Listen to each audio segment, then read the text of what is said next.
This is a remake that gets crapped on a whole lot.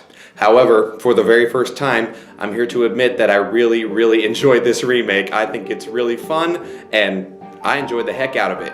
Not to say that it's better than the original, because it's not at all. But I like this movie.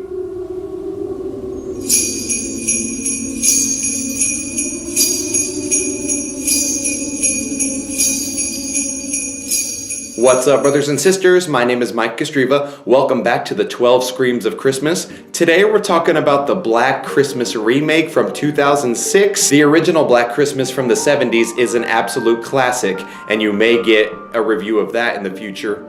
Okay, you're definitely gonna get a review of that in the future, but I thought that this was a pretty fun remake.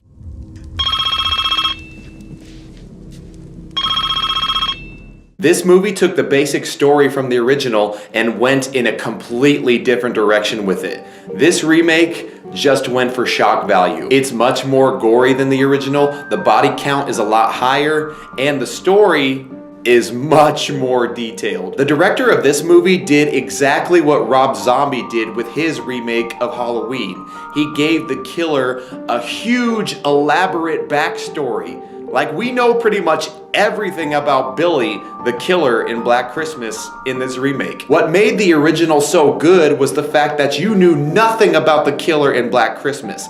You didn't know where he came from, you have no idea why he's in this house and why he's doing this. The reason why I like this remake much more than the Halloween remake is that the director of this movie, he made the backstory seem extremely interesting. Like, I wanted to know more about Billy and his sister Agnes. I was very curious about it, and he made the story interesting. In the Halloween remake, none of that was interesting. Michael Myers grew up in a broken home. Okay, but in this movie, I was actually interested. So just like the original, this movie takes place in a house full of sorority girls, and it just so happens that a killer used to live in the same house that these girls are staying. But on this specific Christmas, the killer escapes the loony bin.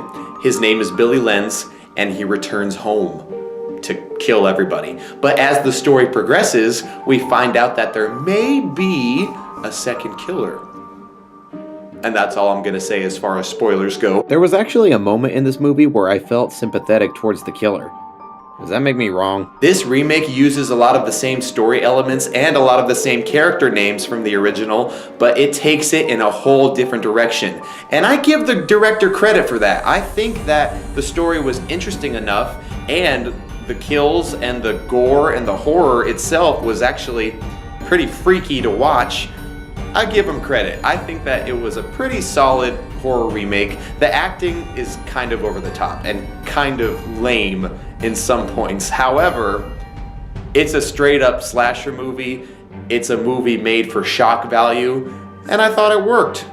So there you go. However, the original Black Christmas, nothing can compare to it. Stay tuned for a review of that as well. Thank you guys so much for checking out this review. Please leave me a comment if you like this review. Have you seen this Black Christmas remake? Tell me what you thought of it. Thanks for watching. Party hard. See you soon.